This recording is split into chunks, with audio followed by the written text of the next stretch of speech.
عقیدہ توحید دے والے نل گفتگو کا ایک سلسلہ جاری۔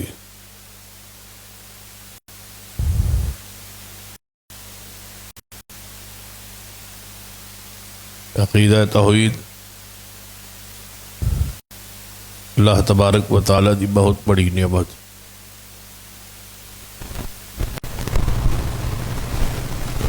یقیناً ایسا شخص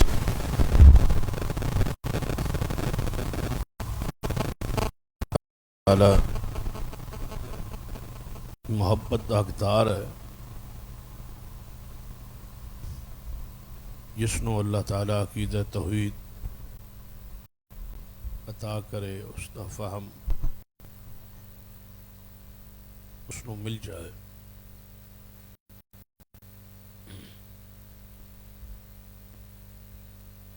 معبود صرف اللہ ہے،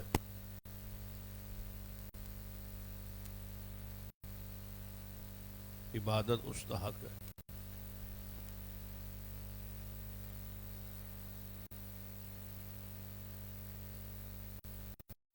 اور اس کے معبود ہون دے دلائل قرآن اندر احادیث اندر بیان ہو۔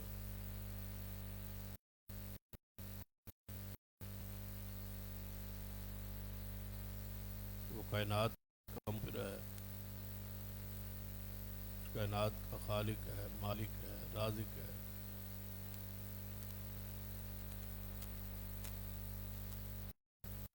اور مختار ہے۔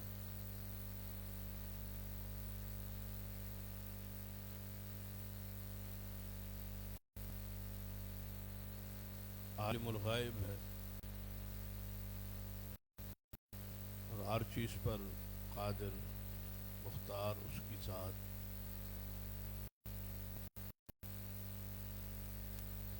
اور جو بندہ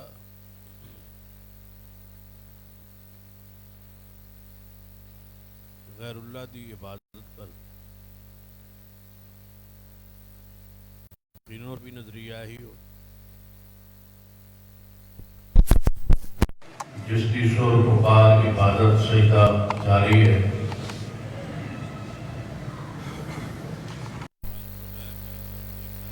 سن رہا ہے اور جانتا ہے، اور جو کچھ میں مانگ رہا ہوں اس کو دینے پر وہ قادر ہے۔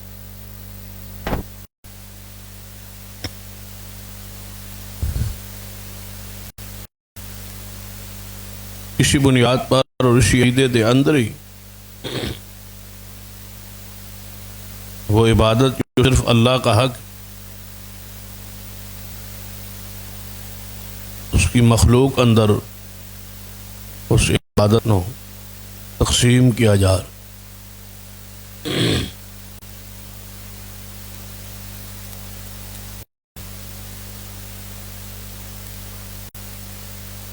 اور شرک کا ارتکاب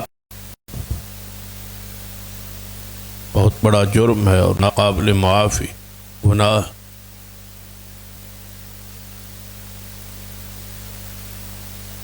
انہیں کئی عقائد ایسے نے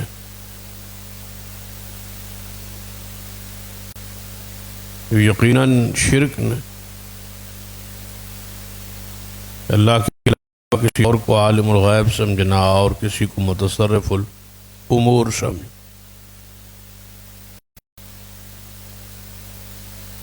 اس پر گزشتہ کئی خطبات اندر بات ہوئی۔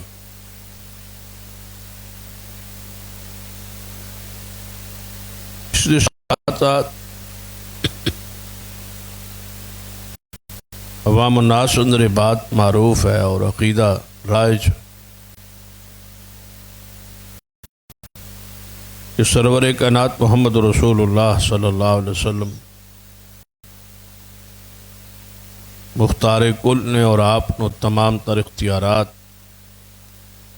چاہے وہ اختیارات تکوینی ہوں یا تشریعی ہوں، سارے کے سارے انہیں حاصل، جو چاہیں کریں، جو چاہیں دیں، جو اس سے چاہیں روک لیں۔ سارے اختیارات کے مالک جو ہیں وہ اللہ تعالیٰ نے سارے اختیارات تفویض کر دیے، دے دیے، عطا کر دیے، اور مختار کل محمد مصطفیٰ صلی اللہ علیہ وسلم بنا دیا، کیونکہ ہمیشہ شرک جو ہے انبیاء اور اولیاء کرام کی محبت عقیدت میں شروع، کیونکہ آپ نال محبت انبیاء یا اولیاء نال جو محبت ایک عام مومن دی ہے وہ انتہائی جذباتی نوعیت دی، اور عام آدمی جو توحید بیان کرے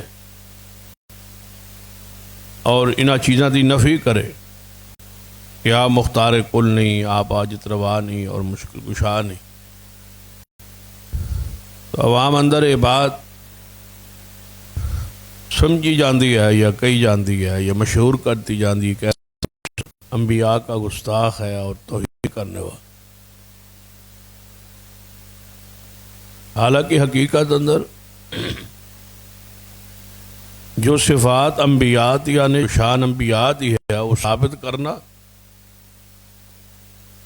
اور جو شان اور مقام انہاں دا نہیں ہے اس دی نفی کرنا، یہی اصل شان انبیاء ہے اور شان اولیاء۔ لیکن یہاں الٹی گنگا ہے،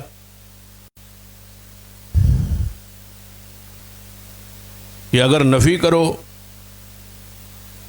گستاخ کہا جائے گا، انبیاء علیہ السلام کو نہ ماننے والا اور توہین کرنے والا سمجھا جائے، حالانکہ قرآن پاک اس کی نفی موجود ہے، اور حدیث اندر خود محمد مصطفیٰ صلی اللہ علیہ وسلم اس کی وضاحت اور صراحت فرمائی۔ تو ایسا عقیدہ شرک فی تصرف ہے کہ اللہ کے اختیارات میں اس کے تصرف میں کسی کو شریک سمجھا شرک ہے، اور شرک کی اکبر ہے اور ناقابل معافی جرم۔ قرآن پاک نے جو دعویٰ کیا ہے وَرَبُّكَ يَخْلُقُ مَا يَشَاءُ وَيَخْتَارُ، تیرا رب اے محمد صلی اللہ علیہ وسلم، تیرا رب پیدا کرتا ہے جو وہ چاہتا ہے، وہ یختار، اور وہی مختار ہے، وہی بااختیار ہے، وہی چنتا ہے، وہی بناتا ہے، وہی عطا کرتا ہے، اختیارات اسی کے پاس۔ مَا كَانَ لَهُمُ الْخِيَرَةُ، جن کے بارے میں تم سمجھتے ہو انہیں کوئی اختیار حاصل نہیں، مَا كَانَ لَهُمُ الْخِيَرَةُ، جو تمہارے ذہن میں ہے یا تمہارے عقیدے میں ہے کہ اس کے علاوہ بھی کوئی مختار ہے، کسی کے پاس کوئی اختیار نہیں۔ سبحان اللہ وتعالی اما یشرکون، اللہ پاک ہے اور بلند ہے اس سے جو لوگ اس کے ساتھ شرک کرتے ہیں یا شریک ٹھہراتے۔ گویا قرآن نے اشارہ کر دیا کہ کسی اور کو خالق یا اور مختار کل کسی کو سمجھنا یہ شرک ہے، اور اللہ اس سے پاک۔ اللہ نے کسی کو کوئی مختار کل نہیں بنا۔ لہو ما فی السماوات وما فی الارض، اسی کے لیے ہے جو کچھ آسمانوں میں ہے اور زمینوں، اس کے لیے ہے صرف اللہ۔ للہ ملک السماوات والارض، اللہ کے لیے ہے آسمانوں اور زمین کی بادشاہی۔ قُلِ اللَّهُمَّ مَالِكَ الْمُلْكِ، فرما دیجئے پیارے حبیب محمد صلی اللہ علیہ وسلم کہ بادشاہوں کا بادشاہ وہی ہے، شہنشاہ وہی، اللہ کے علاوہ کوئی شہنشاہ نہیں۔ یہاں تو سیدنا حسین رضی اللہ عنہ کو شہنشاہ کہا جاتا کہ وہ شہنشاہ ہے، حالانکہ بادشاہوں کا بادشاہ شہنشاہ صرف اللہ کی ذات۔ تو تؤتی الملک من تشاء وتنزع الملک ممن تشاء وتعز من تشاء وتذل من تشاء بیدک الخیر انک علی کل شیء قدیر۔ تو ہی جس کو چاہے بادشاہی دے اور جس سے چاہے بادشاہی چھین لے۔ یہ بات تو ایسی ہے جو ہر بندہ سمجھتا ہے، جب چاہتا ہے بادشاہی دیتا ہے اور جب چاہتا ہے چھین لے۔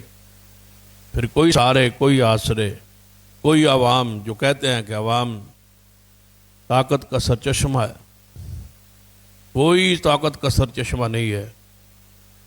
ان القوۃ للہ جمیعا، طاقت کا سرچشمہ صرف اللہ کی ذات۔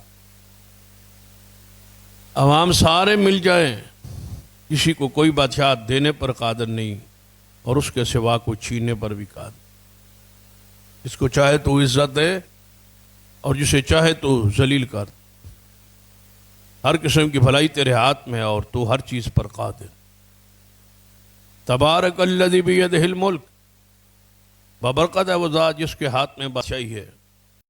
وہو علی کل شیء قدیر، اور وہی ہے ہر چیز پر قادر۔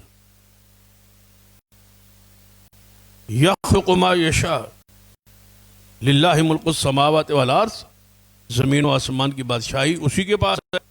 یخلق ما یشاء، وہ پیدا کرتا ہے جو چاہتا ہے۔ یہب لمن یشاء اناثا ویہب لمن یشاء الذکور، جسے وہ چاہتا ہے بیٹیاں عطا کر اور جسے چاہتا ہے وہ بیٹے عطا کر۔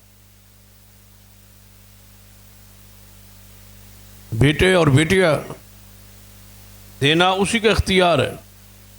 او یزوجہم ذکرانا و اناثا، جس کے بارے میں چاہتا ہے بیٹے بھی دے دیتا ہے اور بیٹیاں بھی دے دیتا ہے۔ ہر صورت اللہ نے بیان کر، بیٹیاں کسی کو دے اس کی مرضی، بیٹے نہ دے، اور کوئی بیٹیوں کو نہیں ترستا رہے اور اسے بیٹے عطا کر، اور کسی کے لیے بیٹے بھی دے دے اور بیٹیاں بھی دے دے۔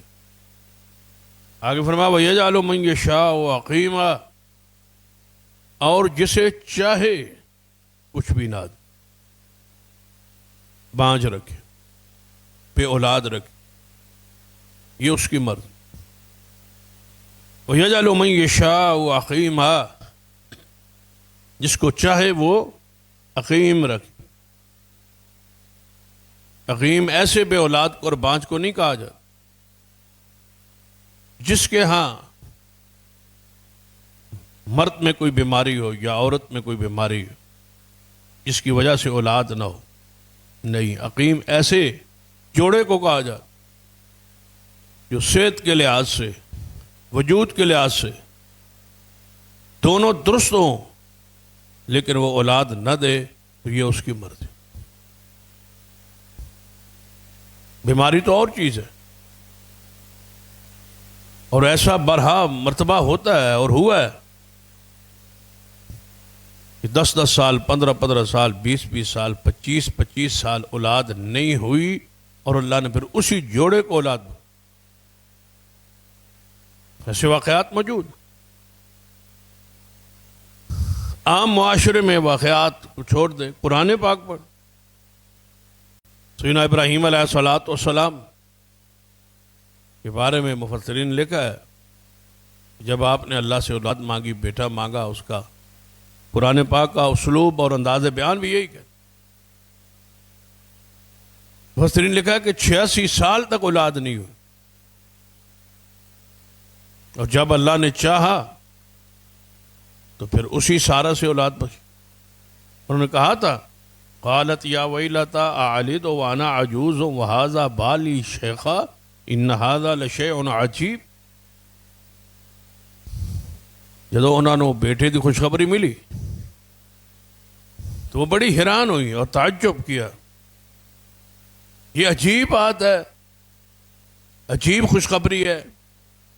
جب فرشتے آئے تھے وبشرنا باسحاق ومن وراء اسحاق یعقوب، کہ اللہ آپ کو بیٹا دے گا، پھر وہ جوان ہوگا، پھر اللہ پوتا بھی دے گا، تو وہ حیران ہو کے کہنے لگی آلد وانا عجوز وہذا بعلی شیخا، کیا وہ بیٹا جس کی خوشخبری فرشتے لا رہے یہ میں جنوں گی، یہ مجھ سے ہوگا، جبکہ میں تو اس عمر سے گزر چکی ہوں۔ اولاد کی ہونے کا یا ولادت کا ایک مخصوص وقت ہے، ایک مخصوص عمر ہے، وہ گزر گئی ہے۔ وہ ہاذا بالی شیخا، اور یہ میرا شوہر ابراہیم سامنے ہے اور یہ بوڑھا ہے۔ تو حضرت نے لکھا ہے کہ 86 سال ہو گئی تھی عمر۔ یہ بعض مفسرین نے لکھا ہے کہ 100 سال، ایک ہی بات ہے 86 ہو یا 100 سال۔ عمومی طور پر فطری طور پر یہ اولاد ہونے کی عمر نہیں ہے، گزر گئی۔ ان ھذا لشیء عجیب، یہ عجیب بات۔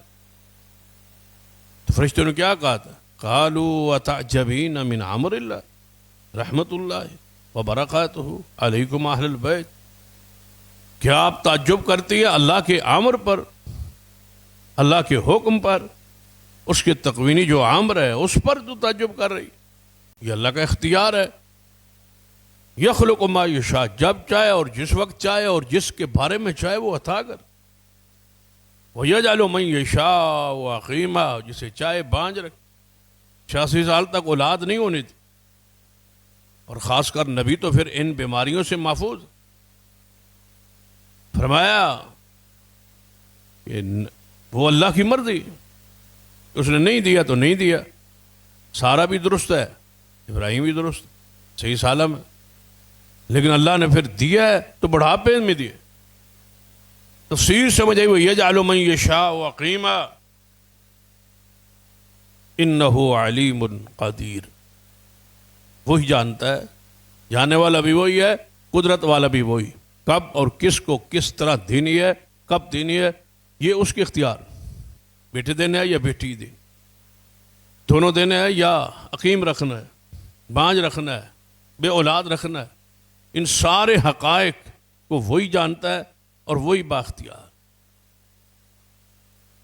تو قرآن پاک سے یہ بات ثابت ہوئی کہ مختار قل اللہ کی ذات، مختار قل یہ اس کی شان ہے، یہ اس کی صفت ہے۔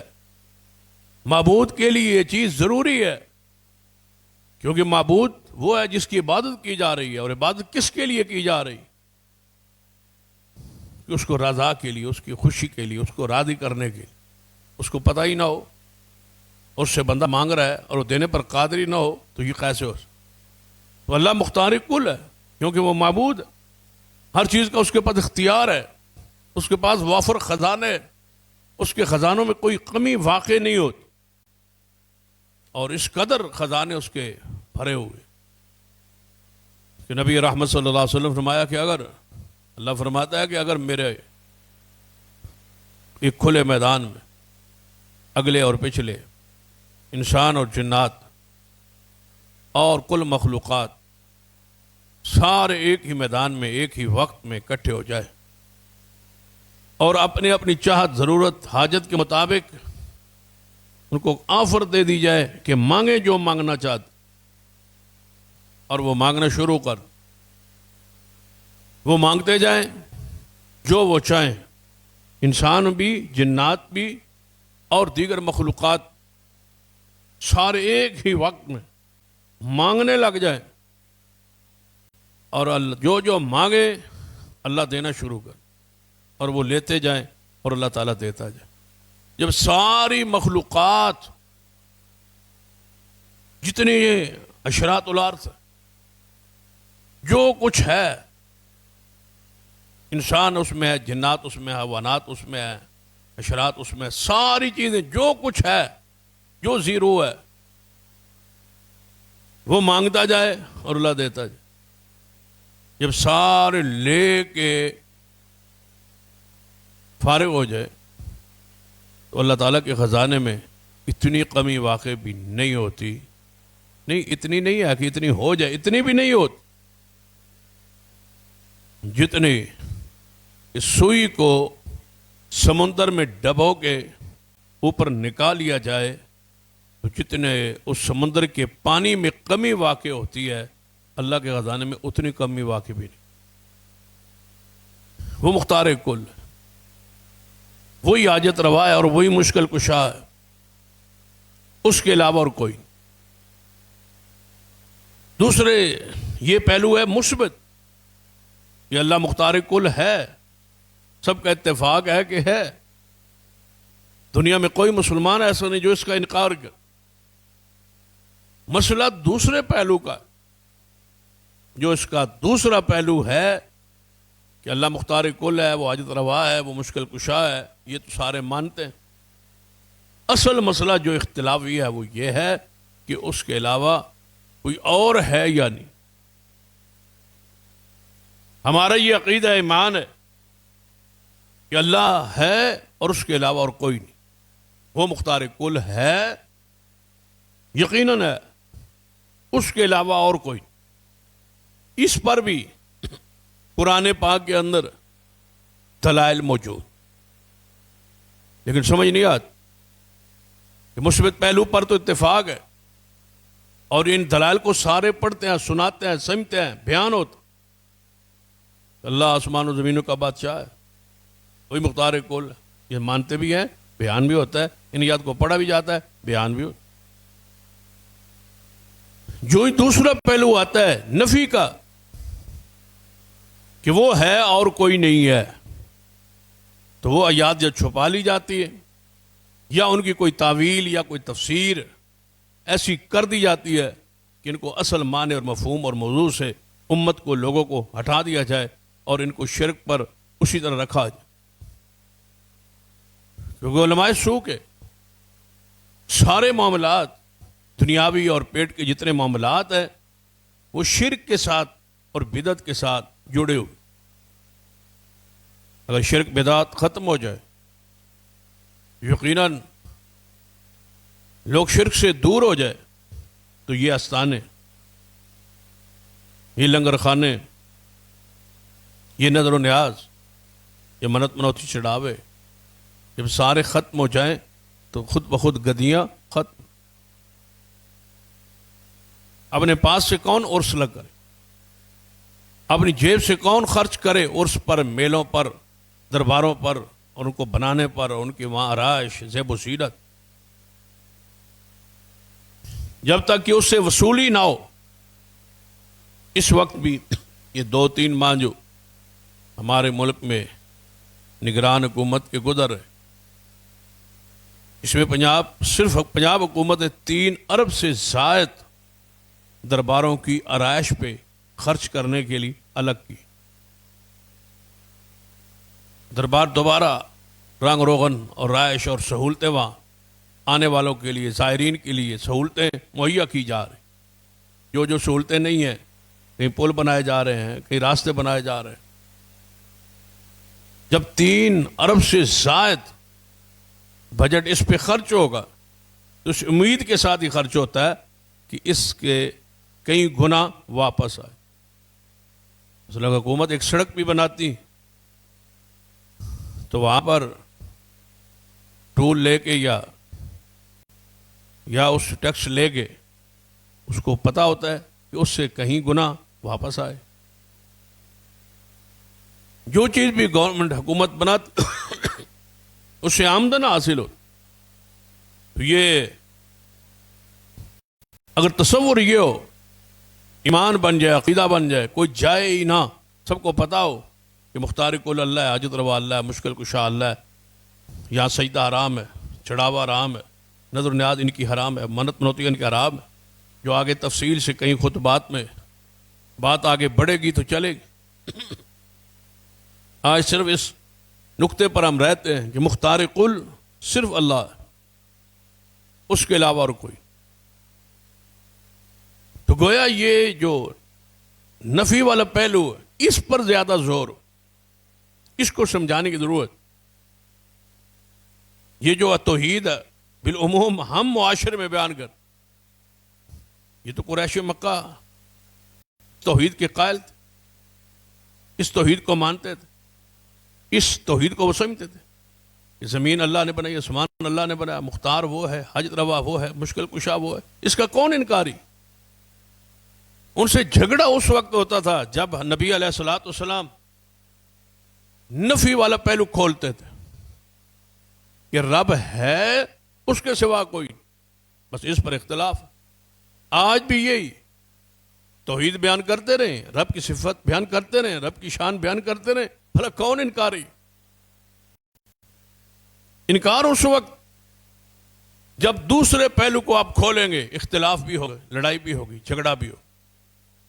اب قرآن پاک کا وہ دوسرا پہلو جو ہے نفی کا، اس کو ذرا پڑھے۔ قرآن کیا کہتا ہے؟ وَلَا تَدْعُ مِن دُونِ اللَّهِ، نہ پکار اللہ کے علاوہ کسی اور، مَا لَا يَنْفَعُكَ وَلَا يَضُرُّكَ، جو تجھے نہ نفع دے سکتے ہیں نہ نقصان دے سکتے، نہ پکار، نہ عبادت کر۔ تدعو بمانا تعبد، جو اصل خلاصہ نچوڑ تو جو اس کا محاصل ہے وہ عبادت، تو معنی یہ ہوگا کہ نہ عبادت کر اللہ کے علاوہ ان کی اور اس کی جو تجھے نفع نہیں دے سکتے، نقصان نہیں دے سکتے۔ فَإِن فَعَلْتَ فَإِنَّكَ اِذًا مِّنَ الظَّالِمِينَ۔ اللہ خطاب کس کو کر رہا ہے؟ محمد مصطفیٰ صلی اللہ علیہ وسلم۔ فرمایا محمد صلی اللہ علیہ وسلم، اگر آپ نے ایسا کیا، حالانکہ سمجھایا تو دنیا کو جا رہا ہے، امت کو جا رہا ہے، کیوں؟ کہ محمد مصطفیٰ صلی اللہ علیہ وسلم تو معصوم ہے، ان سے تو شرک کا ہونا صدور ناممکن ہے، لیکن قرآن اصول تو بیان کیا، لئن اشرکت لیحبطن عملک لو اشرکوا لحبط عنہم ما كانوا یعملون۔ انبیاء کا بھی ذکر کیا اور صرف خاص کر محمد مصطفیٰ کا بھی ذکر کیا کہ اگر ان سے بھی فرض کیا شرک ہو تو ان کے اعمال بھی ختم۔ فَإِن فَعَلْ فَإِنَّكَ اِذًا مِّنَ الظَّالِمِينَ، اگر آپ سے ایسا ہو جائے تو آپ کا شمار ظالموں میں ہوگا۔ بتاؤ اس سے سختی اور اس سے بڑی تنبیہ اور کیا ہو سکتا؟ محمد صلی اللہ علیہ وسلم کے مقام کو، شان کو، عزت عظمت کو جانیے، پہچانیے، اور پھر اس آیت کے اس جملے کو، اس آیت کو، اللہ اور اس کے رسول کی محبت، اللہ اور اس کے رسول کا تعلق، رسول اللہ کی شان، صفات، مقام، سارا سامنے رکھ کے پھر جب یہ آیت پڑھیں گے اور سنیں گے، فَإِن فَعَلْتَ فَإِنَّكَ إِذًا مِّنَ الظَّالِمِينَ، اگر آپ نے اللہ کے علاوہ کسی اور کو سورا، کسی اور کو پکارا، کسی اور کی عبادت کی، کسی اور کو مشکل کشا سمجھا، کسی اور کو حاجت روا جانا، فَإِنَّكَ إِذًا مِّنَ الظَّالِمِينَ، تو آپ کے شمار اس وقت مشرقین میں سے، ظالموں میں سے ہو جائے۔ وَإِن يَمْسَسْكَ اللَّهُ بِضُرٍّ فَلَا كَاشِفَ لَهُ إِلَّا هُوَ، کیوں؟ اس لیے کہ اگر اللہ تجھے نقصان دینا چاہے، مخاطب کون ہے؟ محمد صلی اللہ علیہ وسلم، خطاب کون کر رہا ہے؟ اللہ کی طرف سے، اور مخاطب محمد مصطفیٰ صلی اللہ علیہ وسلم۔ اگر اللہ آپ کو تکلیف دینا چاہے، پہنچانا چاہے تکلیف، دکھ، فلا کاشف لہ الا ہو، تو پھر اس تکلیف کو ہٹانے والا کوئی نہیں اس کے سوا۔ اور عملی طور پر ایسا ہی ہو، کتنے دکھ ہے، کتنے مصائب ہیں، کتنی تکلیفیں ہیں جو انبیاء پر آئی ہیں اور محمد مصطفیٰ صلی اللہ علیہ وسلم پر آئی۔ بلکہ حدیث ہے، رسول اللہ صلی اللہ علیہ وسلم فرمایا، مجھے سب سے زیادہ آزمایا، سب سے زیادہ تکلیفیں کس پر آئیں؟ نبیوں پر، محمد مصطفیٰ صلی اللہ علیہ وسلم۔ بلکہ اگر قرآن آپ اس حوالے سے پڑھیں نا، کوئی دکھ، کوئی تکلیف ایسی نہیں ہوگی جس کو آپ دکھ اور تکلیف سمجھتے ہیں اور محمد مصطفیٰ صلی اللہ علیہ وسلم نے اس کو برداشت نہیں کی، اس کو اٹھایا نہیں اور ان پر آئی نہیں۔ ہر قسم کا دکھ، ہر قسم کی تکلیف، روحانی طور پر دکھ آپ کو تکلیفیں دی گئیں، جسمانی طور پر آپ کو دکھ، مصائب، تکلیفیں آئی، وَإِن يُرِدْكَ بِخَيْرٍ فَلَا رَادَّ بِفَضْلِهِ۔ فرمایا محبوب صلی اللہ علیہ وسلم سن لیجئے، اگر اللہ تو اسے بھلائی کا خیر کا ارادہ کر لے، کوئی چیز تجھے دینا چاہے، تو فرمایا فَلَا رَادَّ لِفَضْلِهِ، اس کے فضل کو، پھر اس کی نعمت کو تجھ سے ہٹانے والا کوئی نہیں۔ اشہد ان لا الہ الا اللہ وحدہ لا شریک لہ لہ الملک ولہ الحمد وہو علی کل شیء قدیر۔ ہر نماز کے بعد یہ رسول اللہ پڑھتے، میں گواہی دیتا ہوں کہ اللہ کا تیرا کوئی شریک نہیں، تیرے سوا کوئی معبود نہیں، بادشاہی تیری، حکومت تیری، حمد تیری، تو ہی ہر چیز پر قادر۔ اللہم لا مانع لما آتیت ولا معطی لما منعت ولا ینفع ذا الجد منک الجد۔ تو جس کو روک لے، اللہم لا مانع لما آتیت، جس کو تو دے پھر اس کو روکنے والا کوئی نہیں، اور جس سے تو روک لے پھر اس کو دینے والا کوئی نہیں۔ کوئی استثناء ہے کہ اللہ نے کہا ہو کہ نہیں جب میں دینے لگوں تو پھر کوئی نہیں روک سکتا سوائے فلاں کے؟ ایسا کوئی نہیں۔ جب نفی ہے تو سب کی۔ اللہم لا مانع لما آتیت کون پڑھ رہے ہیں؟ محمد مصطفیٰ صلی اللہ علیہ وسلم۔ عقیدہ تو حضور کی زبان سے سکھایا جا رہا ہے۔ اللہم لا مانع لما آتیت ولا معطی لما منعت۔ محبوب کوئی نہیں ہے، اگر اللہ تو اسے مصیبت کا ازمائش دینا چاہے تو پھر ہٹا کو نہیں سکتا، خیر دینا چاہے تو روک کوئی نہیں۔ یصیب بہ من یشاء، اپنے بندوں میں سے جس کو چاہتا ہے وہ پہنچاتا ہے، وہ دیتا ہے۔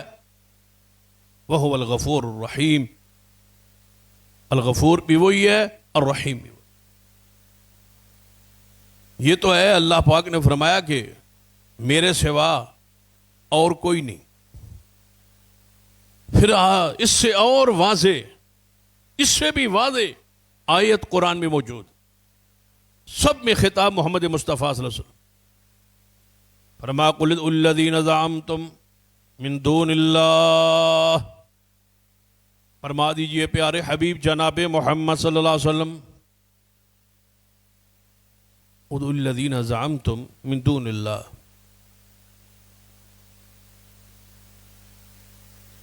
فرما دیجئے وہ لوگ جو اللہ کے علاوہ کسی اور کو پکارتے ہیں، کسی اور کی عبادت کرتے ہیں، اس ظن میں، اس خیال میں، اس گمان میں، اس عقیدے میں ان کی عبادت کر رہے ہیں، جن کو اللہ کے علاوہ جن کی عبادت جاری ہے، جنہیں مشکل کشا کہا جا رہا ہے، حاجت روا کہا جا رہا ہے، جنہیں داتا حاجت روا کہا جا رہا ہے، جنہیں غوث یا غوث اعظم کہا جا رہا ہے، لا یملکون مثقال ذرۃ فی السماوات ولا فی الارض، فرمایا زمین و آسمان میں وہ ایک ذرے کے بھی مالک نہیں۔ ذرے کو گنے، ذرا کے ذرہ رائی برابر کسی چیز کے وہ مالک نہیں۔ بعض مفسرین نے ذرہ کا معنی کیا ہے سویرے جب سورج چڑھتا ہے تو آپ اپنے اندر کمرے میں سوئے ہو، دروازوں کی جیتوں سے جب روشنی اندر داخل ہوتی ہے تو اس میں سفید سفید ذرے اڑتے ہوئے نظر آتے ہیں، اس کو ذرہ کہا جائے۔ اللہ فرماتا ہے میرے سوا زمین و آسمان میں اس ذرے کا مالک بھی کوئی۔ وَمَا لَهُمْ فِيهِمَا مِنْ شِرْكٍ، مالک ہونا تو دور تک بات ہے، ان کا کوئی حصہ بھی نہیں ہے، ان کی کوئی شراکت بھی نہیں۔ چلو ہوتا ہے نا فل مالک نہ ہو، کوئی تھوڑا سا حصہ ہو، کوئی مدد کی ہو، کوئی تعاون کیا ہو۔ وَمَا لَهُ مِنْهُمْ مِنْ ظَهِيرٍ، اللہ فرماتا ہے میں ان میں سے کوئی ایسا نہیں ہے جس سے میں نے مدد لی ہو، نہ مدد کی ہے انہوں نے، نہ یہ شراکت دار ہے، نہ یہ حصے دار ہے، نہ یہ مالک ہے، مالک بھی نہیں، شراکت دار بھی نہیں۔ جب میں نے یہ سارا نظام بنایا تو ان میں سے کوئی میرا مددگار بھی نہیں۔ مددگار ہونا کیا ہے، یہ تو تھے ہی نہیں۔ جب زمین و آسمان بنائے گئے تو کیا یہ ساری ہستیاں شخصیات تھیں؟ نہیں۔ فرمایا یہ تھے ہی نہیں. کتنے یہ بے اختیار ہیں. غلط کہتے ہیں لوگ کہ اللہ نے اختیارات ان کو دے دیے، ان کے حوالے کر، ان کو سپرد کر. وہ ذاتی مشکل کشا ہے اور یہ عطائی مشکل کشا ہے. اللہ نے ان کو اختیار، اللہ نے اپنے پیارن کو شان دیتی ہوندی اختیار، اور کچھ نہیں دیتا ہوندا. جھوٹ بولتے ہیں لوگ. اللہ نے شان دی ہوتی، ولایت دی ہوتی، اپنا پیار دیا ہوتا، اللہ نے اپنی محبت دی ہوتی. وہ اللہ کے پیارے ہوتے. جو دیا ہوتا ہے وہ قرآن حدیث میں موجود ہے. وہ شان، وہ عزت، وہ عظمت اپنے اختیارات اللہ نہیں دیتا. وہ وحدہ لا شریک ہے، اس کا کوئی شریک، کوئی حصے دار نہیں ہے. وہ ونڈتا نہیں اپنے اختیارات. تم یہ کہو کہ جو وہ ہے وہ یہ، ان کو اختیار اللہ نے دے دیے، ایسی نہیں، ایسی بات نہیں. قرآن پڑھی، فرما والذین تدعون من دونہ ما یملکون من قطمیر. فرما وہ لوگ جو پکارتے ہیں اس کے سوا، جو عبادت کرتے ہیں اس کے سوا. کس کے سوا؟ اللہ کے سوا. ما یملکون من قطمیر، جن کی عبادت کی جاتی ہے اللہ کے سوا. ما یملکون من قطمیر، جس کی عبادت ہے اللہ کے سوا، اس کے سوا جس کی عبادت کی جاتی ہے. ما یملکون من قطمیر، وہ نہیں ہے مالک من قطمیر. قطمیر کے بھی وہ مالک نہیں. اب قطمیر کسے کہا جاتا؟ کھجور لے لے، کھجور کو کھائے، کھجور چیرے، گٹھلی کے اوپر ایک سفید سا پردہ ہوتا ہے جس کے اندر وہ کھجور کی گٹھلی لپٹی ہوتی ہے. اللہ فرماتا ہے یہ اس چھلکے بھی مالک نہیں. ما یملکون من قطمیر، اس کے مالک. اور یہاں ایک مفسر نے بڑی پیاری بات لی. فرماتا ہے کھجور کی اس گٹھلی کا ذکر کیوں کیا ہے بھائی؟ کھجور کا ذکر کیوں کیا؟ کھجور کی اس گٹھلی کا ذکر کیوں کیا؟ کہتے ہیں کھجور کو تم بالکل ایسے سمجھو نا جیسے قبر ہو. اس کا خول ایسے ہی اندر سے ہوتا ہے نا. کھجور اندر سے خول ہوتا ہے، خالی کچھ جگہ ہوتی، اس کے اندر چھوٹی سی گٹھلی ہوتی. ایسے سمجھو جیسے یہ قبر کا ماحول ہے، اور گٹھلی کو ایسے سمجھو جیسے اندر لحد کے قبر میں پڑا ہوا ایک مردہ ہے. اور اس کے اوپر جو سفید چھلکا ہے اس کو ایسے سمجھو جیسے یہ کفن میں لپیٹا ہوا. فرمایا یہ اپنے کفن کا بھی مالک نہیں ہے، تمہارا کیسے مالک ہو؟ یہ تو کفن کا بھی مالک نہیں، یہ بھی اس کی ملکیت نہیں ہے، اس پر بھی بااختیار نہیں ہے. تم چے جا کے انہیں عبادت میں، دکھ میں، سکھ میں پکارو اور یہ عقیدہ رکھو کہ وہ یہاں پہنچنے پر، یہاں مشکل حل کرنے پر، اور سن رہے ہیں اور جان رہے ہیں اور دیکھتے اور مختار کل ہے. یہ سارے عقائد غیر اللہ کے بارے رکھنا کفر ہے. بتاؤ اس سے بڑا سخت اور جملہ کیا ہو سکتا کہ وہ دیکھ رہے، وہ سن رہے. یہ سارے عقیدے اس کے اندر چھپے ہو. جب آپ نے پکارا غیر اللہ کو تو آپ نے کیا عقیدہ رکھا؟ وہ سن رہا ہے، وہ جانتا ہے، وہ دیکھ رہا ہے، اور جو کچھ میں مانگ رہا ہوں وہ دینے پر قادر ہے. جبکہ نہ وہ سن رہا ہے، نہ وہ دیکھتا ہے، نہ وہ جانتا ہے، نہ وہ قادر ہے. جو کچھ آپ مانگ رہے ہیں وہ اس پر قادر نہیں. اب اس کائنات میں سب سے بڑی ہستی، شان، مقام، عزت، عظمت، خلق کے لحاظ سے وہ محمد مصطفیٰ صلی اللہ علیہ وسلم کی ذات. قرآن پاک کا تیسرا پہلو. اب ذرا اس پہ غور کریں. پہلا تو تھا نا اس پر قرآنی دلائل کہ مختار کل، حاجت روا، مشکل کشا، ہر چیز پر قادر کون ہے؟ اللہ. دوسرا پہلو تھا کہ اللہ ہے، اس کے علاوہ اور کوئی نہیں. اس پر دلائل قرآنی آیات. اب ذرا تیسرا پہلو کہ فرض کیا مخلوق میں اگر کوئی مشکل کشا، حاجت روا یا مختار کل ہوتا اللہ کسی کو یہ اختیار دیتا، مختار کل بناتا، تو اپنی عقیدت میں، اپنے ایمان میں سوچے کہ اللہ سب سے پہلے یہ شان کس کو دیتا؟ محمد مصطفیٰ۔ سب سے اعلیٰ تو وہ ہے، سب سے عرفت وہ ہے، سب سے پیارے تو وہ ہے۔ اللہ یہ شان ان کو دیتا۔ اگر یہ شان ان کی نہیں ہے اور ان کو نہیں دی گئی تو پھر عقیدہ بنا لیں کہ اللہ نے پھر مخلوق میں یہ شان کسی کو نہیں دی۔ تو پہلے ہم ایک پہلو پڑھا، دوسرا اب تیسرے۔ اللہ فرماتا ہے کہ یہ شان محمد مصطفیٰ کی بھی نہیں ہے جو پیروں فقیروں بزرگوں میں تسی ونڈن ڈائے ہو، یہ تو شان محمد مصطفیٰ کی بھی نہیں۔ وہ سراج منیرہ ضرور ہے، وہ داعی اللہ ہے، وہ شاہد ہے، وہ مبشر ہے، وہ نذیر ہے، وہ ساقی کوثر ہے، رحمت للعالمین ہے، وہ عاقب ہے، وہ عاشر ہے، وہ صاحب لواء الحمد ہے۔ یہ ساری شانیں ہیں ان کی، لیکن مختار کل ہونا یہ شان محمد مصطفیٰ کی بھی نہیں ہے۔ جب ان کی بھی نہیں ہے تو پھر اور کسی کی کیسے ہو سکتی؟ اللہ پاک نے فرمایا میرے پیارے حبیب جناب محمد صلی اللہ علیہ وسلم ذرا اپنی ذات سے اس کی نفی کیجئے کہ مختار کل ہونا یہ میری شان، یا اس بات نو ذرا اس انداز ہی سمجھا جا سکتا۔ اللہ تعالیٰ واسطے بھی شان بیان کرنے کے دو ہی انداز۔ ہم کہتے ہیں کہ اللہ تعالیٰ علی کل شیء قدیر ہے، وہ ہر چیز پر قادر ہے۔ کچھ چیزیں ایسی ہیں جو اس کے لیے ہم ثابت کرتے ہیں، اور کچھ چیزیں ایو جی ہیں جنہاں دی اللہ دی ذات تو نفی کرنے، کہ وہ سوتا نہیں، وہ کھاتا نہیں، وہ پیتا نہیں، اس کی اولاد نہیں، بیوی نہیں، بچے نہیں، اس کے والدین نہیں۔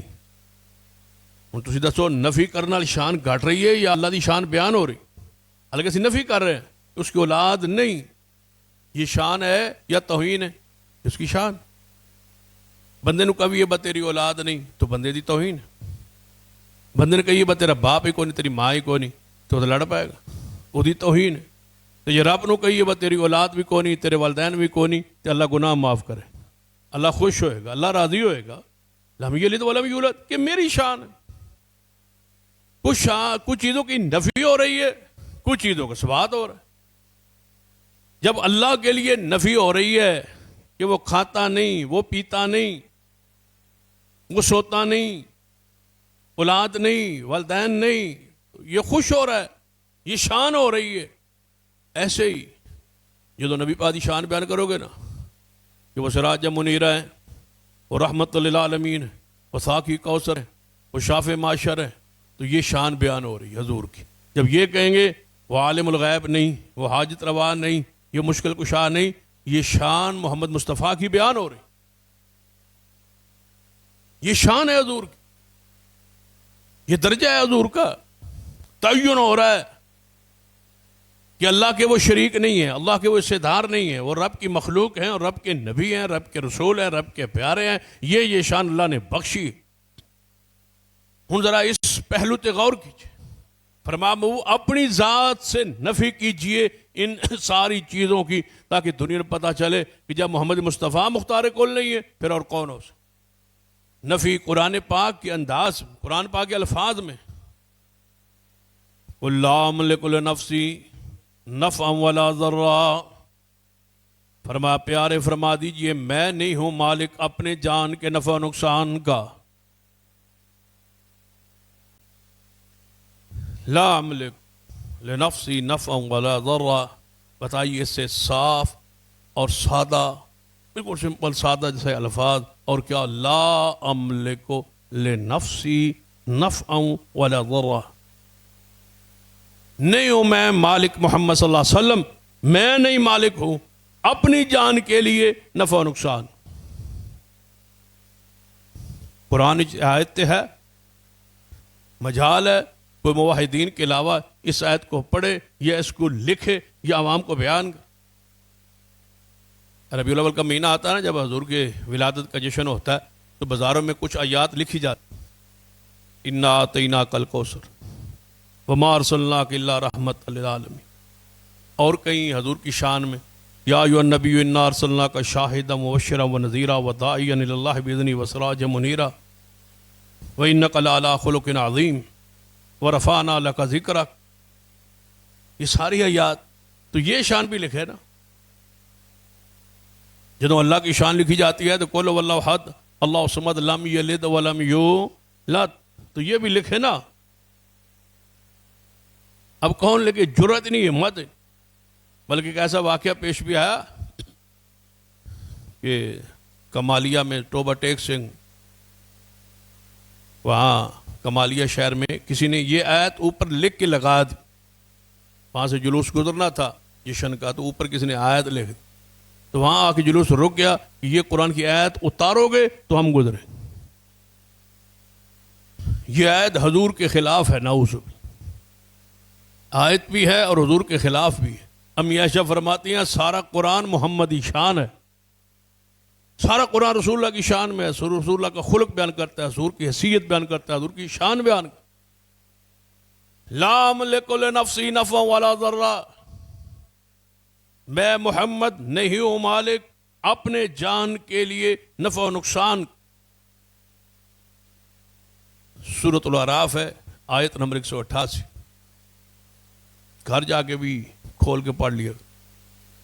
لا املک لنفسی نفعا ولا ضرا، میں نفع و نقصان کا مالک. اب آیت تو ہے، اس کی تعویذ سن. پتا کیا کہتے ہیں؟ اللہ حضور نے عاجزی کے طور پر کہا ہے وہ میں نہیں ہوں مالک. حضور نے عاجزی کیا ہے، وگرنہ ہے نا سارا کچھ. عاجزی کے طور پہ کہا ہو، یا اپنی جان کا کہا ہے، ہماری جان کا تو نہیں نہ کہا.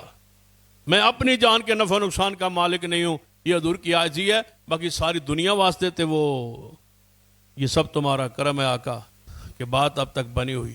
جتنا دیا سرکار نے مجھ کو اتنی میری اوقات نہیں. یہ سارے جملے گمراہ کون؟ کیا ہمارے معاشرے میں دکانوں پہ گھروں میں نہیں لکھے ہوئے؟ رب نو بھی پتا سے ایسے لوگ آئیں گے اور تعویل کریں گے. اس کا جواب کیا ہے بھائی؟ 29واں پارہ سورۃ الجن میں اللہ نے اس کی وضاحت کی. قل انی لا املک لکم ضرا ولا رشدا، فرما دیجئے پیارے حبیب جناب محمد صلی اللہ علیہ وسلم، لا املک لکم، میں تمہارے نفع و نقصان کا بھی مالک نہیں ہوں. بتاؤ اور کیا واضح آتی 29ویں پارے. پہلی آتی کہ لا املک لنفسی، میں اپنے نفع و نقصان کا مالک نہیں، اپنی جان، لنفسی اپنی جان. اس آیت قل انی لا املک لکم، فرما دیجئے میں تمہارے لیے لکم، تمہارے لیے نہیں ہوں مالک ذرا ولا رشدا، نہ نقصان کا مالک ہوں نہ نفع کا مالک. اب واضح. اس سے اگلی آیت اور پھر ساتھ حدیث صحیح البخاری، اللہ نے حکم دیا وَأَنذِرْ عَشِيرَتَكَ الْأَقْرَبِينَ، اے پیارے حبیب جناب محمد صلی اللہ علیہ وسلم اپنے قریبی رشتہ داروں کو ڈرائیے، اللہ کے عذاب سے ڈرائیے اپنے قریبی رشتہ داروں کو.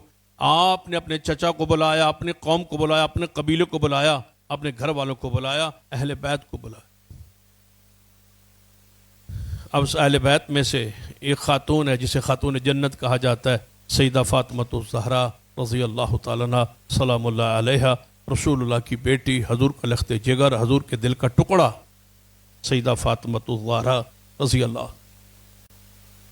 نبی علیہ السلام نے اپنی بیٹی فاطمہ سے کیا فرمایا؟ اے فاطمہ، یا فاطمہ جی، سلینی ما شئت من مالی، جو کچھ میرے پاس ہے، جو کچھ میرے پاس مال ہے، اس کے بارے میں جو مجھ سے چاہے مانگ لے. اے میرے بیٹا فاطمہ، سلینی، مجھ سے مانگ لے، مجھ سے سوال کر لے. ما شئت، جو تو چاہتی ہے، میں مالی، میرے مال سے جو مانگنا چاہتی ہے مانگ لے. لیکن اگلی بات سن لے، لا اغنی عنک من اللہ شیئا، اعمال نیک کرنا، میں محمد قیامت والے دن آپ کو نہیں بچا سکوں گا. لا اغنی عنک من اللہ شیئا، اللہ سے قیامت والے دن نہیں بچا سکوں گا نیک اعمال کرنا. لیکن دنیا میں جو میرے پاس ہے، میرا مال، جیسے باپ کہتا ہے نا اپنی اولاد کو، جو کچھ میرے پاس ہے وہ لے لو، جو کچھ میرے پاس ہے اس سے لے لے، لیکن قیامت والے دن کا عقیدہ بنا لے کہ میں نہیں بچا سکوں۔ رسول اللہ نے کیا فرمایا کہ لوگوں کا حق مال کھانے والوں، کسی کے گھوڑے، کسی کے اونٹ، کسی کی بکریاں، کسی کے مال، کسی کی زمین ہتھیار لینے والوں، رسول اللہ نے فرمایا قیامت کا دن ہو اور تم میرے امتی میرے پیچھے پیچھے دوڑ رہے ہو، بھاگ رہے ہو، اور کہو یا رسول اللہ اغثنی، یا رسول اللہ میری بات سنیے، میری فریاد رسی کیجیے، میری مدد کیجیے، اللہ کا دربار ہے، یہ پیچھے میرے کسی کے پیچھے گھوڑا ہو، کسی کے پیچھے اونٹ ہو، کسی کے پیچھے بکرے اور بکریاں لگے ہوں، لوگوں کا مال کھایا ہوا ہے، وہ پیچھے ہنہنا رہے ہیں، بول رہے ہیں، اور یہ بندہ دوڑ رہا ہے کہ آج رسول اللہ صلی اللہ علیہ وسلم کے پاس جاتا ہوں وہی بچائیں گے، اغثنی اغثنی یا رسول اللہ مجھے بچائیے بچائیے۔ رسول اللہ فرمائیں گے میں کہوں گا لا املک لک، لا املک لک شیئا، میں آپ کا چھڑانے کے کسی چیز کا مالک نہیں ہوں، قد ابلغتک، میں محمد تمہیں بچا آیا تھا، پہنچا آیا تھا، بتلا آیا تھا کہ کسی کا حق نہ کھانا، آج میں محمد نہیں بچا سکوں۔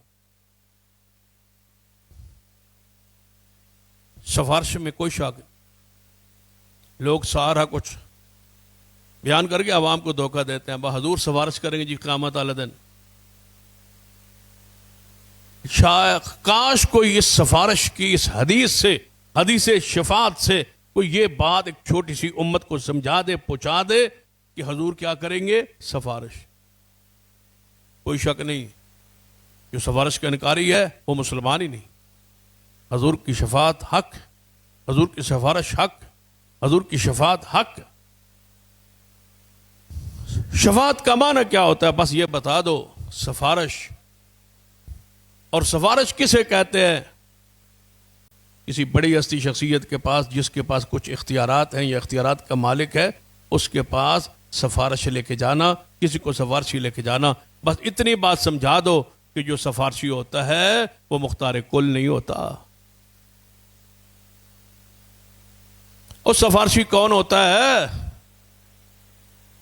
سفارش وہ کرتا ہے جو دینے کے اختیار نہیں رکھتا، سفارش کرتا ہے، عاجزی کرتا ہے، درخواست دیتا ہے، دعا کرتا ہے، تو حضور کی سفارش حق، سفارش کریں۔ لیکن ساتھ لکھا ہوا ہے حدیث بخاری میں، کاش کوئی پوری حدیث سنا دے۔ رسول اللہ نے فرمایا جب میں سفارش کے لیے اللہ مجھے اجازت دے گا، قرآن کیا کہتا ہے آیت الکرسی میں، من ذا الذی یشفع عندہ الا باذنہ، کون سفارش کر سکتا ہے میرے سامنے میری اجازت کے بغیر؟ حضور سجدہ ریز ہوں گے، سجدے سے سر اٹھا کے اللہ فرمائے گا ارفع راسک، اے محمد سر اٹھائیے، سوال کیجئے، سل تعطیٰ، سوال کیجئے دیا جائے، اشفع تو شفع، سفارش کیجئے قبول کی جائے گی۔ اور میں کہا کرتا ہوں یہ حدیث تو شرک کی کاٹنے کے لیے اس سے بڑا حضور کا فرمان کیا ہو سکتا ہے؟ اشفع تو شفع، سفارش کیجئے قبول کی جائے گی، سل توتا، سوال کیجئے دیا جائے گا۔ اللہ بتلانا چاہتا ہے تو آپ سوال کیجئے، حالانکہ رب کہہ سکتا تھا ارفع راسک، اے محمد سر اٹھائیے، سجدے سے سر اٹھائیے، جو مرضی کرو، آپ اختیار ہے، آپ مختار کل ہیں، آپ حاجت روا مشکل کشا ہے، جس کو مرضی لے جاؤ جنت میں، جس کو چھوڑو تمہاری مرضی، جس کو پکڑو تمہاری مرضی، جس کو پکڑے محمد چھڑا کو نہیں سکتا، جنہوں چاہو لے جاؤ۔ ایسا ہے تو حوالہ لائیے، نہیں تو حدیث سنیے۔ حضور فرماتے ہیں اللہ مجھے کہے گا ارفع راسک، سر اٹھائیے، سل توتا، آپ سوال کریں میں دوں گا، سفارش کریں قبول کی جائے گی۔ اللہ بتلانا چاہتا ہے کہ آج ساری دنیا، ساری مخلوقات، ساری کائنات، سارے جنات، سارے فرشتے، سارے انسان میرے سامنے کھڑے ہیں۔ آج میں بتانا چاہتا ہوں سل اٹھیے، سوال کیجئے، پتہ چلے کہ سوالی کون ہے اور دینے والا کون ہے۔ آج تو ونڈ پوے تقسیم ہوئے کہ محمد مانگنے والا ہے اور دینے والا رب کی ذات۔ سل، سوال کیجئے، اشفع تو شفع، سفارش کیجئے۔ سفارشی مختار کل نہیں ہوتا، سفارشی حاجت روا نہیں ہوتا۔ محمد مصطفیٰ شافع ہیں، سفارشی ہیں، سفارش کرنے والے ہیں، درخواست کرنے والے ہیں۔ اللہ کے سامنے دعا کرنے والے کہ یا اللہ اس کو بچا لے، اس کو بچا لے. رسول اللہ فرماتے ہیں جب میں سجدہ کروں گا پھر اللہ فرمائے گا سر اٹھائیے، میں اٹھاؤں گا تو اللہ کہے گا اے محمد صلی اللہ علیہ وسلم پہلے ہاتھ مقرر کر لے. مانگنے سے پہلے، زبان مبارک کھولنے سے پہلے، دعا کرنے سے پہلے، درخواست کرنے سے پہلے، سفارش کرنے سے پہلے ایک دفعہ میرے پیارے پہلے ضابطہ طے نہ کر لے. یا اللہ ضابطہ کون سا ہے؟ فرمایا مشرک کے لیے دعا نہیں کرنی، میں معاف نہیں کروں. پہلے میرے سے معاملات طے کر لے. اہل شرک کے بارے میں مجھ سے مانگنا ہی نہیں ہے. آپ نے لکھا ہوتا ہے نا دکانوں پہ ادھار مانگ کر شرمندہ نہ ہو، لکھا ہوتا ہے نا ادھار مانگ کر شرمندہ نہ ہو. اللہ کیا کہتا ہے محبوب؟ مشرک کے لیے نہ مانگنا، مشرک کے لیے مانگ کے شرمندہ نہ ہونا، مشرک کے لیے نہیں مانگنا. جس نے شرک کیا آپ کی امت میں سے اسے تو آپ ہماری سفارش کا فائدہ نہیں پہنچے گا. لہذا پہلے طے کر لیں کہ جس نے شرک کی ہے اس کے لیے آپ مانگ ہی نہیں سکتے، آپ کو مانگنے کا اختیار ہے. لا يتکلمون الا من اذن له الرحمن، کوئی نہیں کلام کر سکتا اس کے سامنے جب تک وہ خود کسی کو اجازت نہ دے. حضور کیا فرماتے ہیں؟ میں کہہ دوں گا میں نے پہنچا دیا تھا. بھائی کون ہے مختار کل؟ اللہ کی ذات کے علاوہ کون ہو سکتا ہے؟ محمد مصطفیٰ کی ذات کی اللہ نفی کر رہا ہے کہ میرا محمد بھی مختار کل نہیں ہے. فرمائیے پیارے آپ کی ساری ازواج تھی، 9 یا 11 بیویاں تھیں حضور کی، باریاں تقسیم تھیں، باریوں میں انصاف تھا، خرچے میں انصاف تھا. لیکن دل کی جو کیفیت ہے نا، دل کی حالت کیفیت کس کے کنٹرول میں ہے؟ اللہ کے. رسول اللہ کے دل میں محبت تھی سیدہ عائشہ کی زیادہ، تو حضور اس معاملے میں پریشان رہتے تھے کہ باریوں میں نے بیویوں کے درمیان تو انصاف کر لیا، مال میں بھی انصاف کر لیا، خرچے میں انصاف کر لیا، لباس میں، کھانے پینے دینے لینے میں انصاف کیا ہے، لیکن دل کی جو کیفیت ہے کوشش کرتا ہوں سات بیویوں سے پیار برابر ہو، لیکن عائشہ کی طرف جھکاؤ زیادہ ہے، کہیں قیامت والے دن اللہ اس پہ پکڑ نہ لے. تو حضور کیا دعا کی؟ آپ نے فرمایا میرے اللہ یہ میری تقسیم جو ہے نا، یہ جو میں نے باریوں کی اور مال کی تقسیم کی ہے بیویوں کے درمیان، فیما املک، یہ میری تقسیم اس میں ہے جس میں میں مالک ہوں، میں بااختیار ہوں، میں جو کر سکتا ہوں اس میں نے اختیار کے مطابق انصاف کیا ہے. فلا تو آخذنی، اور قیامت والے مجھے نہ پکڑنا کس بارے میں؟ فیما تملک ولا املک، جس میں تو مالک ہے میں مالک نہیں. اللہ دل میرے اختیار میں نہیں، دل تیرے اختیار میں. لا املک، جس کا میں مالک نہیں وہ دل ہے. میں مالک مال کا ہوں، باری کا ہوں، اختیار جو مجھے ہے وہ میں تقسیم برابر کرتا ہوں، انصاف کرتا ہوں، لیکن دل کی کیفیت تیرے اختیار میں ہے، میرے اختیار میں نہیں ہے. اس میں نہ پکڑنا کیونکہ اس کا تو مالک ہے، میں محمد مالک نہیں ہوں. پڑھیے قرآن پاک.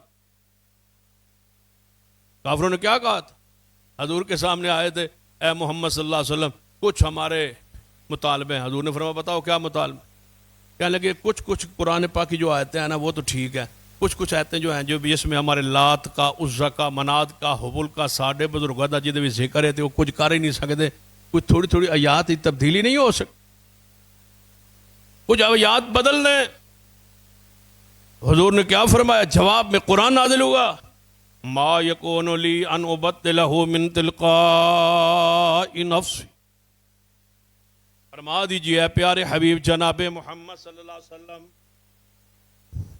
کہ میں اپنی مرضی سے قرآن میں آیات بدلنے کا اختیار نہیں رکھتا. یہ اختیار میرا نہیں ہے. یہ کس کا اختیار ہے؟ یہ اللہ کا. یہ میرا نہیں، یہ میرا اختیار نہیں.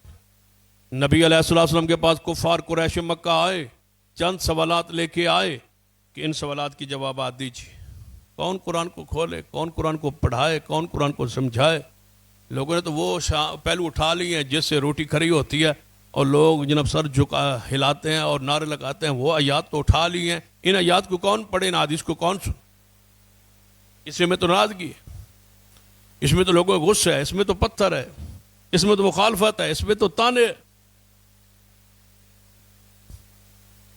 شیخ الاسلام مولانا صلی اللہ علیہ وسلم رحمۃ اللہ علیہ تھے، کہیں تقریر کرنے گیا نا کسی گاؤں میں پنڈ، تو مولوی صاحب کہنے لگے حضرت جی میرے پیچھے سارے جمعہ پڑھتے، ہر مسلک کے لوگ میرے پیچھے جمعہ پڑھنے آتے ہیں، احمد سے بری ہوتی ہے، کھچا سے بری ہوتی ہے، باہر تک لوگ ہوتے ہیں اور ہر مسلک کے لوگ میرے پیچھے آتے ہیں، لہذا تقریر اینج دی کرنا کوئی ٹھنڈی جی میٹھی جی پیاری جی، یہ لوگ ناراض نہ ہو، لوگ میرے تے بڑے راضی، لوگ جڑے سارے ہر مسلک کے لوگ آتے۔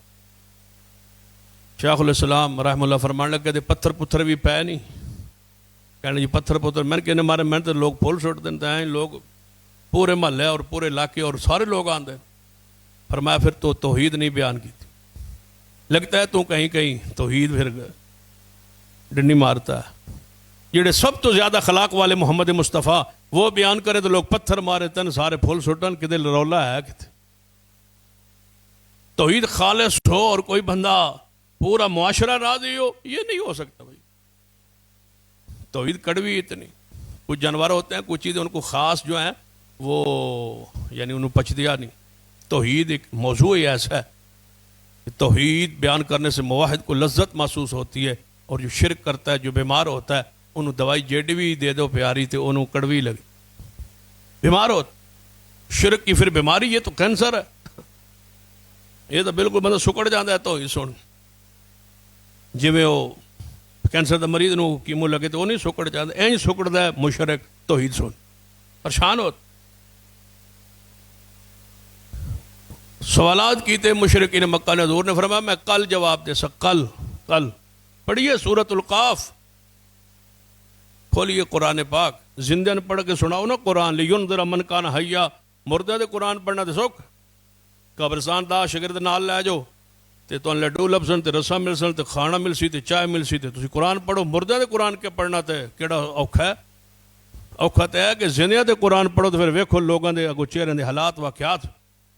لینذر من کان حیا، زندوں پر زندوں کو ڈراؤ قرآن پڑھ پڑھ۔ حضور نے فرمایا میں کل جواب دوں، سوال ہوا، جواب کل کا وعدہ کل آ گیا۔ آسمان والے نے وہی روک لی کہ میرا نبی کہتا ہے میں کل جواب دوں گا، یہ میرے نبی نے کیوں نہیں کہا انشاءاللہ اللہ نے چاہا تو دوں گا۔ حضور کہتے ہیں میرا نبی میرا پیارا کہتا ہے کل جواب دوں گا، جبریل رک جا جانا نہیں، کل آن دیتے اپنے پیارے نو ذرا جواب دے لین۔ پھر کل آ گیا کہ قریش آ گئے، تسا فرمایا وعدہ کیتا ہے کل دا جواب، پھر جواب رسول اللہ فرمان میں کل دے سا۔ حضور نے فرمایا جبریل کو نہیں آیا، وہی کو نہیں آئی، انہوں نے کیا پھر دسو، فرمایا کل آ جائے، کل حضور فرماندے رہے، وہ کل آندے رہے، دن گزر گئے 15 دن جدو گزرے نا، اس ویلے انہوں نے کیا دسو جی ہون جواب، فرمایا اج تک جبریل کو نہیں آیا۔ تو مطلب جبریل پھر کوئی نہیں، چھٹ گیا رب تو بھلا دیتا ہے، روزانہ آندے سو میرے تے وہی آندی تے میرے کو جبریل آندا، وہ کتھے جبریل تے کتھے وہی۔ حضور پھر سن کے تکلیف ہوئی نا، اینج دے تانا سن کے پھر حضور نو دکھ ہویا، تکلیف ہوئی، کافر مذاق اڑا کے پیچھا تے ہٹے تے جبریل آ گئے۔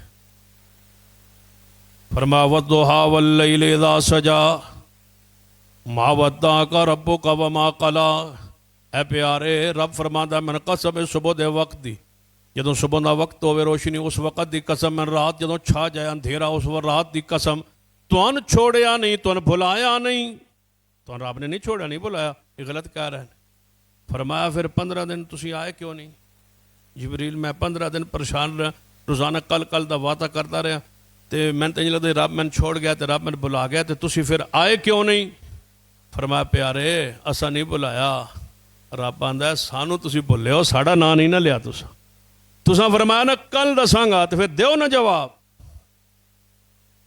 کل کا وعدہ کیا تھا نا پھر دو نا جواب۔ آئندہ لئی ضابطہ بنا لو پیارے، ولا تقولن لشیء انی فاعل ذلک غدا الا ان یشاء اللہ، پہلے ضابطہ سن لو، کل کا جب بھی وعدہ کرنا ہے تو کہنا ہے اگر میرے اللہ نے چاہا، یہ میرے اختیار میں نہیں ہے، جب وہ چاہے جبریل کو بھیجتا ہے، جب چاہے وہ روک لیتا۔ قرآن کو پڑھیے، آخری بات سن لیں، نبی علیہ السلام غزوہ احد وغیرہ ایس موضوع تو قرآن سارا بھرا ہے، ایک نہیں دو تین چار، کئی خطبات ہو جائے یہ موضوع ختم بھی نہیں ہوتا. بات آگے کئی خطبات میں چلائیں گے تو بات سمجھ آئے گی. آج صرف یہ آخری حدیث سن لیں. احد کا میدان ہے، نبی علیہ الصلوۃ والسلام زخمی ہو گئے. کون زخمی ہو گئے؟ محمد مصطفیٰ صلی اللہ علیہ وسلم. جو مختار کل ہوتا ہے وہ زخمی نہیں ہوتا. مختار کل کون ہے؟ اللہ ہے. کبھی سنا ہے کہ وہ زخمی ہو گیا؟ نعوذ باللہ. کوئی تیر پہنچ گیا وہاں. زخمی کون ہو گئے؟ محمد مصطفیٰ صلی اللہ علیہ وسلم. جب زخمی ہوئے نا، خون حضور کا، خون چہرے سے نیچے گر رہا ہے، دانت مبارک کا ایک حصہ، چوتھا حصہ ایک دانت کا شہید ہوا ہے. کہ حضور علیہ الصلوۃ والسلام پھر تو پتہ ہے ایسے جلال میں تھے، پریشانی میں تھے، چہرہ زخمی تھا، تو زبان سے پتہ کیا جملہ نکلا؟ یہ لوگ کیسے کامیاب ہوں گے؟ اور اللہ دا امر ویکھ لو، حضور کی فرما دیں کہ یہ لوگ کیسے کامیاب ہوں گے؟ یہ لوگ بخشے نہیں جائیں گے، یہ لوگ جنت میں نہیں جائیں گے جنہوں نے اپنے نبی کے چہرے کو زخمی کیا. میں تو ان کا نبی تھا، بجائے اس کے احترام اکرام کے یہ مجھے زخمی کر رہے ہیں. یہ جنت میں نہیں جائیں گے، یہ بخشے نہیں جائیں گے. جنہوں نے مجھے تیر مارا ہے نا، یہ نہیں بخشے جائیں گے. جاؤ، ایک صفوان تھا بن امیہ، ایک صفوان تھا، ایک سہیل بن عمر تھے، ایک حارث تھا. یہ تینوں کفار کے سردار ہیں. احد میں تینوں نے مل کے حضور پر حملہ کیا. حضور زخمی ہو گئے. فرمایا یہ جنت میں نہیں جائیں گے جنہوں نے میرے چہرے کو زخمی کیا. جنت میں نہیں جائیں گے، بخشے نہیں جائیں گے. میدان کے اندر ہی موجود ہیں. جبریل آ گئے. اسی وقت جبریل آئے. پڑھیے، کھولیے قرآن. کیا فرمایا؟ لیس لک من الامر شیء او یتوب علیہم او یعذبہم. لیس لک من الامر شیء. اے پیارے، رب کہتا ہے جنت جہنم تمہارے اختیار میں ہے یا میرے اختیار میں؟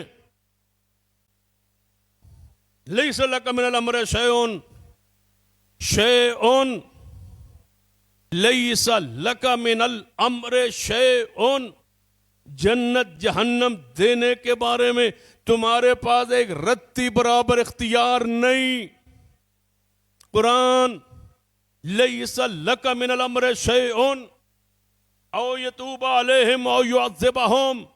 معاف کروں میری مرضی، عذاب دوں میری مرضی. یہ اختیار میرا ہے، یہ آپ کا نہیں ہے. آپ مختار کل نہیں ہے کہ کسی کو جنتی کہیں جہنمی کہیں. نہیں نہیں، میری وحی سے کسی کو خوشخبری سنا سکتے ہیں، فلاں جنت میں جائے گا، فلاں جنت میں جائے گا. یہ وحی کے ذریعے خبر آپ دے سکتے ہیں. آپ نبی اور رسول ہیں، لیکن جنت جہنم کا مالک میں ہوں، آپ نہیں ہیں. آپ کے اختیار میں نہیں ہے. جن تینوں لوگوں نے تمہیں تیر مار کے زخمی کیے اور آپ کہہ رہے ہیں جنت میں نہیں جائیں گے، تینوں کو میں کلمہ پڑھوا کے محمد کا غلام بنا کے چھوڑوں گا.